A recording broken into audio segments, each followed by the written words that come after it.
Okay guys, welcome to video number 4. I hope you're doing well so far. Our next video is going to deal with the front of the second page, which says write one variable, one step equations to represent constraints or conditions within the problem. So this is saying which problem situation matches the equation x minus 4. Now, remember that we're going to start with some number. We're going to change by taking 4, and then we end with 6 cookies. So that's what that's saying. We're starting with some number. Once I take 4 away, I have 6 in the end. So the first question says, Mary Ann gave 4 cookies to her friend. How many cookies does she have now?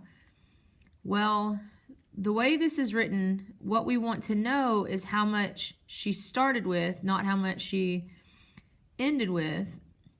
So even though this is written like we took away 4 cookies, we're really looking for, now she now has 6. If we add 4, we could get x. So this could be the answer, even though it's not necessarily written in the right order. But when we look at B, it says Mary Ann's friend gave her 4 more cookies. How many cookies does she have now? The way that the equation is written, since I know that she has 6 after her friend, after she gave some away, we can find out how much she started with. Then this is probably a good answer too. Mary Ann gave 4 cookies to each of her 4 friends. How many cookies does she have now? Guys, in all reality, I don't think either one of these equations or any one of these sentences matches this situation. What we could have said was Mary Ann had some cookies. Remember, because that's what we started with. We're starting with x, and we don't know what x was. We don't know what her initial amount was. So she had some cookies.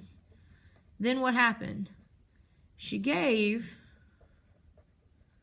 4 to a friend. I spelled friend wrong. Friend, how many did she start with? This makes more sense for this equation than any of those, and so we're sorry.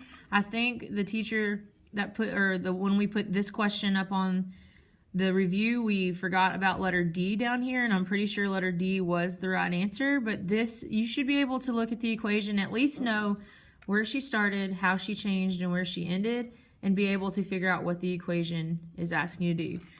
The next one says that we need to solve the following equations and then plot the answer on the number line. So the first thing you're going to do is you're going to take your equation and solve it. So I'm trying to find where I have room. I can do that right here. So 5.5 plus x equals 9.5.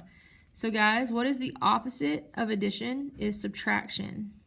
If I subtract from one side, I have to subtract from the other side. And so when I solve, this creates a 0 pair and it cancels. I'm left with x.